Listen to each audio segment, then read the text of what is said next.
Behind Rita Hayworth's legendary dance lies a tale of stolen scripts, geographic disasters, and biblical rewrites that turned cinema's most notorious temptress into a wholesome Christian convert. From North American lizards roaming ancient Palestine to movie lights photobombing palace scenes, this biblical epic harbors secrets stranger than scripture. Here are the 15 weird facts you didn't know about Salome. Fact 1. Cecil B. DeMille's Stolen Dream. In 1951, legendary director Cecil B. DeMille had what seemed like a brilliant idea for his next biblical epic. He reached out to Columbia Pictures studio head Harry Cohn with a specific request. He wanted to borrow their biggest star, Rita Hayworth, to play the lead role in a film about Salome, the infamous biblical figure known for her deadly dance. DeMille had already proven his mastery of biblical spectacles with films like Samson and Delilah, which had become a massive hit just 2 years earlier, so this seemed like a natural next project for him. However, what happened next became one of Hollywood's most brazen examples of idea theft. Instead of agreeing to loan out Hayworth for DeMille's production, Harry Cohn decided he loved the concept so much that Columbia would simply make their own Salome movie with Hayworth in the lead. DeMille was completely cut out of the project he had initiated, watching as the studio he approached turned his pitch into their own production. Cohn moved quickly to make sure Columbia's version would hit theaters first, essentially stealing the entire concept right out from under the legendary director who had brought it to them. It was a bold and somewhat ruthless business move that left DeMille empty-handed, while Columbia reaped all the benefits of what had originally been his vision for bringing Salome's story to the screen. Fact 2. The Weekend Script Ultimatum. Once Harry Cohn had decided to move forward with Columbia's own version of Salome, he needed a script immediately to beat any potential competition to theaters. He called in screenwriter Jesse Lasky Jr. and delivered what might be one of the most stressful ultimatums in Hollywood history.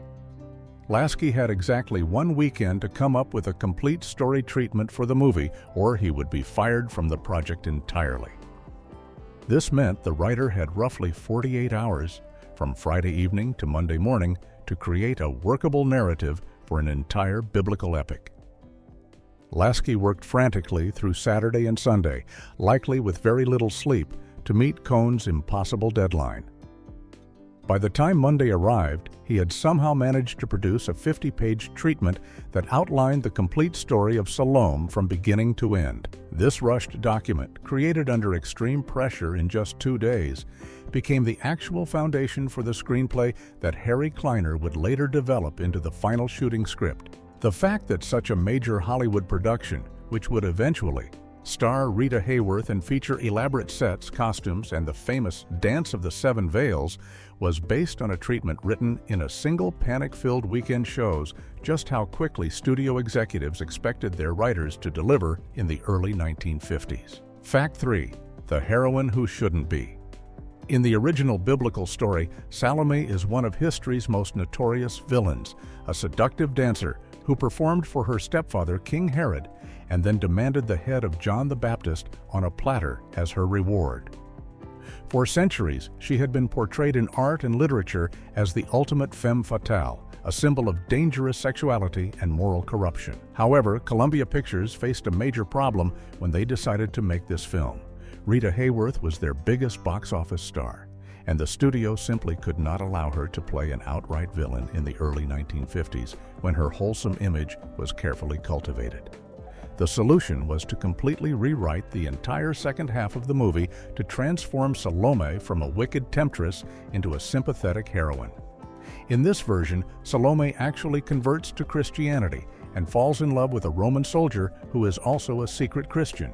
When she performs the famous Dance of the Seven Veils, she does it with the noble intention of saving John the Baptist's life, not to have him killed. Her mother, Queen Herodias, becomes the true villain who manipulates events behind the scenes to ensure John's execution happens anyway. By the film's end, Salome is shown standing alongside her love interest, listening to Jesus deliver the Sermon on the Mount as a devoted follower, completely inverting her biblical reputation to protect Rita Hayworth's star image and box office appeal.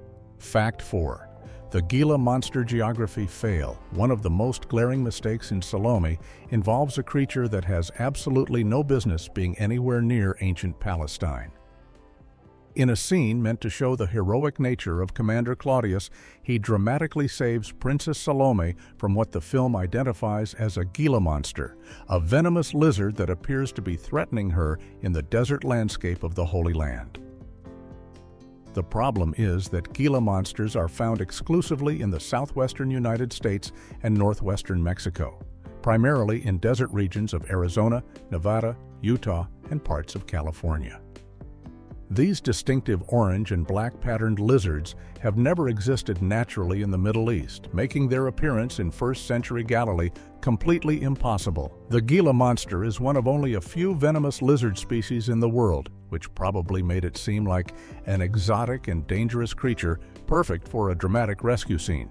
But someone on the production team clearly didn't check where these animals actually live before including one in the film. This geographical error is so obvious that it's become one of the most frequently mentioned mistakes by viewers and critics over the years. The creature would have needed to travel roughly 7,000 miles across an ocean to reach the location where the story takes place, making this one of Hollywood's more amusing examples of prioritizing drama over basic biological and geographical accuracy. Fact 5. The billboard scandal that boosted sales. Columbia Pictures created a marketing campaign for Salome that featured a provocative billboard showing Stuart Granger as Commander Claudius leaning over Rita Hayworth in revealing costume, and the image quickly became one of the most controversial advertisements of 1953. The Los Angeles City Council claimed they had received more than 150 letters of protest from concerned citizens who found the billboard to be scandalous and inappropriate for public display, arguing that it offended community standards of decency. Under pressure from these complaints, city officials forced Columbia to remove the billboards from their locations throughout Los Angeles, which seemed like a major setback for the film's promotional campaign. However, the studio decided to fight back and took the matter to court, challenging the city's authority to censor their advertising.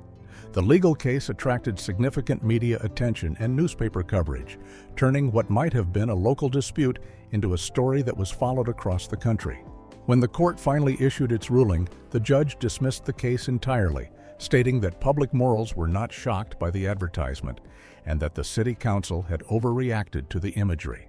By this point, the controversy had generated far more publicity for Salome than the original billboards ever could have achieved on their own. The scandal drew curious moviegoers to theaters who wanted to see what all the fuss was about, and the film's box office receipts benefited enormously from the free publicity generated by the attempted censorship. Columbia even considered casting Hayworth in another biblical film about Mary Magdalene shortly afterward, hoping to capitalize on the attention that the Salome controversy had generated. Fact 6. The dance that was actually 6 veils. The most famous scene in Salome is undoubtedly the Dance of the 7 Veils, the seductive performance that Salome performs for King Herod in exchange for what she believes will be John the Baptist's freedom. However, despite the name of this legendary dance being explicitly mentioned in the film's marketing materials and even in an alternate title that was considered during production, Rita Hayworth actually only removes 6 veils during her performance, not 7. This wasn't an accidental miscounting by the choreographers or costume designers, but rather a careful compromise with the Motion Picture Production Code, also known as the Hays Code, which strictly regulated what could and could not be shown in Hollywood films during the 1950s. The censors who enforced the Hays Code were particularly vigilant about scenes involving sexuality, revealing costumes, and suggestive dancing, all of which were central elements of the Salome story. By keeping one final veil in place throughout the entire dance sequence, the filmmakers were able to show Rita Hayworth in a relatively modest state by the end of her performance. even though the dance itself was quite sensual and provocative by the standards of the time. The costume she wears at the conclusion of the dance features flesh-colored chiffon adorned with faux pearls and red stones, creating the illusion of being nearly naked while actually keeping her properly covered according to the strict moral guidelines that governed American cinema. This clever workaround allowed the movie to advertise the famous Dance of the Seven Veils while staying within the boundaries set by censors, and most audiences never noticed or cared that the seventh veil remained firmly in place. Fact 7. Rita's most demanding performance ever, Rita Hayworth, was already an accomplished dancer with years of professional training and experience before she ever stepped onto a Hollywood soundstage, having performed since childhood as part of her family's dance act. But even with all that background, nothing prepared her for the physical and mental toll of filming the Dance of the Seven Veils sequence in Salome. In interviews given after the film's release, Hayworth revealed that this particular performance was the most demanding of her entire career, a remarkable statement considering she had already starred in numerous musicals and dance films throughout the 1940s and early 50s. The dance required intricate choreography created by Valerie Bettis that needed to be both sensual and technically precise, all while Hayworth gradually removed layers of costume in a specific order and maintained the character's emotional journey throughout the performance. What made the experience truly exhausting was the sheer number of attempts required to capture the scene on film. Hayworth later described the filming process as requiring endless takes and retakes, meaning she had to perform this physically demanding routine over and over again until director William Dieterle was satisfied with every element of the shot. Each take required her to dance at full intensity while maintaining perfect synchronization with the music, hitting exact marks on the floor for camera positions and executing the veil removals with precise timing. The combination of the dance's technical difficulty, the pressure of knowing this would be the film's centerpiece moment, and the exhausting repetition of performing it dozens of times pushed Hayworth to her limits both physically and emotionally during the production. Fact 8. Filmed where it actually happened. Hollywood biblical epics of the 1950s were notorious for using a filmmaking technique called California doubling, where the deserts and landscapes of Southern California would stand in for ancient Middle Eastern locations to save money and avoid the complications of overseas production. However, Salome broke from this common practice by actually sending a production unit to Israel to film genuine exterior shots in the Holy Land where the biblical events had originally taken place nearly 2,000 years earlier. Director William Dieterle led the Columbia Pictures crew on location in Israel, where they captured authentic landscapes and architectural elements that could never be replicated on a Hollywood backlot or in the California desert. The studio was so proud of this decision that they made it a central part of their marketing campaign, with the film's trailer explicitly telling audiences they would see a story filmed where it actually happened, in the Holy Land, in color by Technicolor. Dieterle told the press after filming that he was pleased to find spots in Israel that were still unspoiled by modern civilization, allowing his cameras to capture imagery that genuinely evoked the ancient world without visible signs of contemporary development. He also expressed gratitude to the Israeli government and its people for facilitating the production and making the foreign shoot possible. While the interior palace scenes and other controlled environments were still filmed on sound stages back in Hollywood, the decision to use real Israeli locations for exterior shots gave Salome a visual authenticity that set it apart from other biblical films of the era and demonstrated Columbia's commitment to making the production feel as legitimate and historically grounded as possible. Fact 9. Over 2,000 locals as extras. When the Columbia Pictures production unit arrived in Israel to film exterior sequences for Salome, they didn't just bring their equipment and main cast members. They also made the decision to hire local residents on a massive scale to populate the crowd scenes and background action that would bring the ancient world to life. The production employed more than 2,000 Israeli residents as extras, creating a diverse ensemble that reflected the multicultural reality of the modern nation while also lending authenticity to the biblical setting. These extras included Jewish Israelis, Arabs, members of the Druze community, and Yemenite Jews, all working together on the same film production in a region where such collaboration was still relatively uncommon in the early 1950s. The decision to use such a large number of local extras not only provided employment opportunities for thousands of people, but also gave the film a visual richness and authenticity that would have been impossible to achieve using only Hollywood actors and extras dressed in biblical costumes.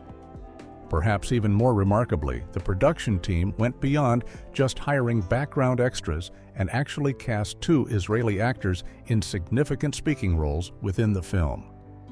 These local performers were given the important parts of John the Baptist and Pontius Pilate, 2 of the most crucial biblical figures in the story, aside from Salome herself. This casting choice showed an unusual level of trust in local talent at a time when major Hollywood studios typically reserved all speaking roles for established American or British actors, making Salome something of a pioneer in international film production practices. Fact 10. Cedric Hardwicke's contemptuous cameo. Sir Cedric Hardwicke was one of the most respected British stage and film actors of his generation, having been knighted in 1934 for his contributions to theatre and having appeared in numerous prestigious productions throughout his long career. When audiences saw his name prominently featured in the opening credits of Salome, they naturally expected him to have a substantial role befitting an actor of his stature and reputation. However, Hardwicke's part as Emperor Tiberius Caesar turned out to be little more than a glorified cameo, with the distinguished actor appearing in only 1 or 2 brief scenes despite receiving top billing alongside the film's actual stars. This discrepancy between his prominent credit and his minimal screen time was apparently not lost on Hardwicke himself, who later made his feelings about the film quite clear when he sat down to write his autobiography years after the production wrapped. According to those who read his memoirs, the veteran actor was extremely scornful of Salome, expressing contempt for the movie and viewing his participation in it with obvious disdain. For someone of Hardwicke's background in classical theater and serious dramatic films, being relegated to a tiny part in what was essentially a lavish but historically questionable biblical spectacle must have felt like a waste of his talents and a low point in his otherwise distinguished filmography. The fact that he bothered to mention the film negatively in his life story suggests just how much the experience bothered him, turning what should have been a paycheck role into something he actively regretted being associated with. Fact 11. Rita's dancer.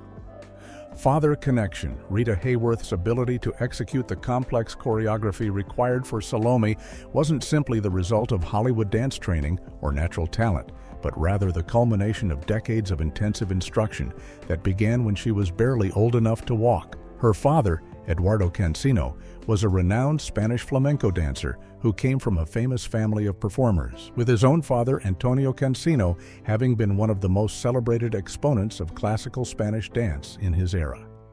Eduardo began training his daughter Margarita, who would later become known as Rita Hayworth, from the age of 3, giving her dance lessons every single day and drilling her relentlessly in the techniques and disciplines of professional performance. Hayworth later recalled that from the time she was 3.5 years old, she was given dance lessons, as soon as she could stand on her own feet, and that her childhood was defined by constant rehearsal rather than play. When she was only 12 years old, Eduardo partnered with his daughter to form a professional act called the Dancing Cancinos, and they performed together in nightclubs throughout California and even across the border in Tijuana, Mexico, where child labor laws were less restrictive. This intensive early training made Hayworth uniquely qualified among Hollywood actresses to handle the demanding physical requirements of the Dance of the Seven Veils, as she had literally been dancing professionally since before she became a teenager. However, the professional partnership between father and daughter was marked by a troubled and complicated history that would affect Hayworth throughout her life and influence her relationships and career choices in ways that extended far beyond her dance abilities. Fact 12. The visible movie light blooper. Even with all the money and resources that Columbia Pictures poured into making Salome look as spectacular and authentic as possible, The final cut of the film contains at least one very obvious mistake that completely shatters the illusion of the ancient world for anyone who happens to notice it. In a scene where Princess Salome descends a winding staircase inside the palace, presumably making her way down from her chambers to join other characters in a lower level of the building, a modern movie light can be clearly seen sitting in the corner of the shot.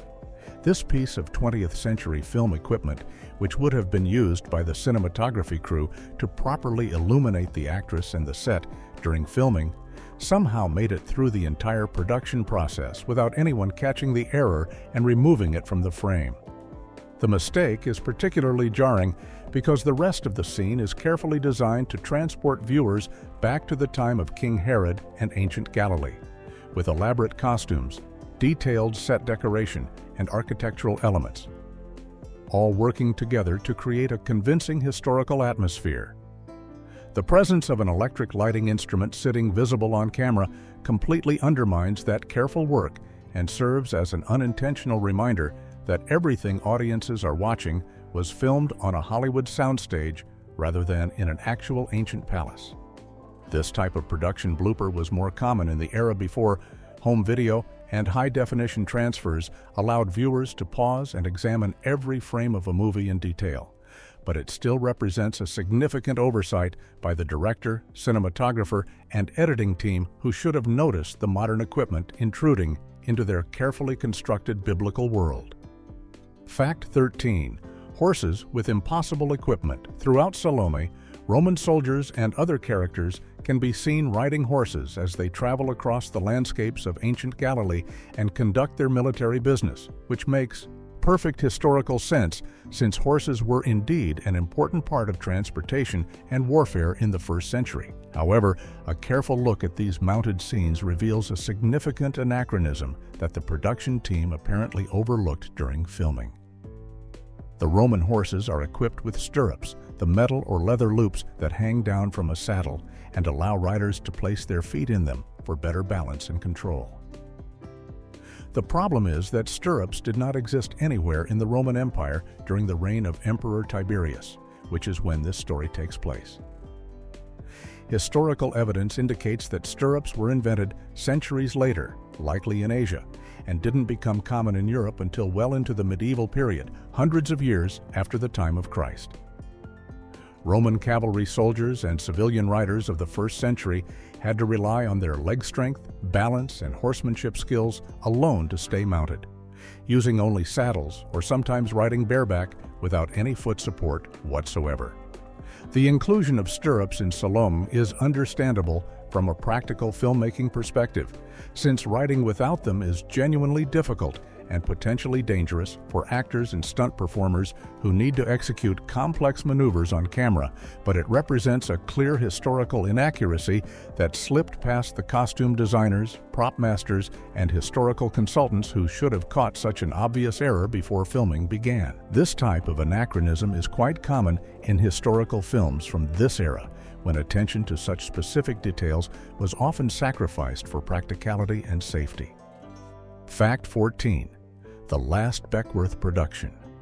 Salome holds a special significance in Rita Hayworth's career beyond just being another starring role in a biblical epic, as it marked the final production from her own independent film company, the Beckworth Corporation, which she had established to gain more creative control over her projects and a larger share of the profits from her work.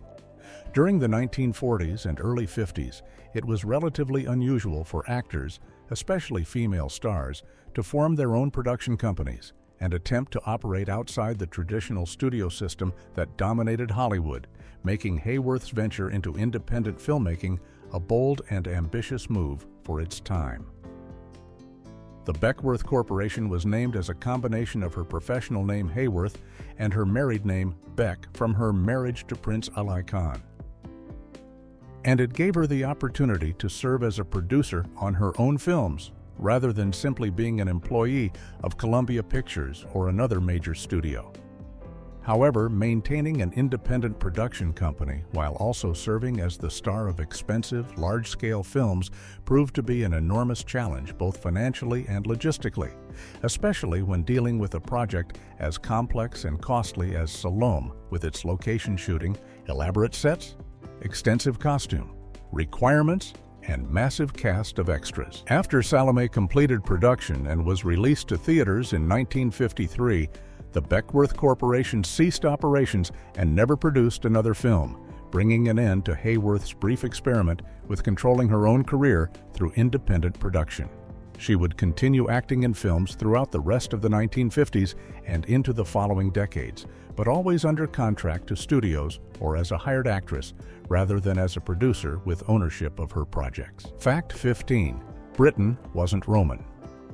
Yet, in several scenes throughout Salome, Roman characters, including Commander Claudius and Pontius Pilate, casually reference their previous military service in Britain, discussing their time stationed there as if it were just another routine posting in the vast Roman Empire.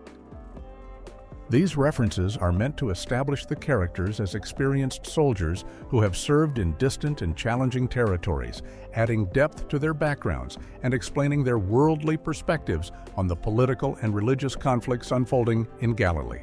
However, there's a significant problem with these mentions of British service. Britain was not actually a Roman province during the reign of Emperor Tiberius, which is the specific historical period when the events of Salome take place. The Roman conquest of Britain didn't begin until the year 43, more than a decade after Tiberius died, and nearly 10 years after the crucifixion of Jesus Christ, which means that no Roman soldier serving in Judea during the time of John the Baptist and King Herod could possibly have fought in Britain because Rome had not yet invaded or occupied that island. The Roman Emperor Claudius, who ruled from 41 to 54, was the one who launched the conquest of Britain, and it took several more decades before the province was fully pacified and integrated into the empire. This historical error is particularly glaring because it involves a fundamental misunderstanding of Roman imperial chronology and represents yet another example of the film's casual disregard for historical accuracy in favor of dramatic convenience and what the screenwriters thought sounded impressive for establishing their characters' military credentials.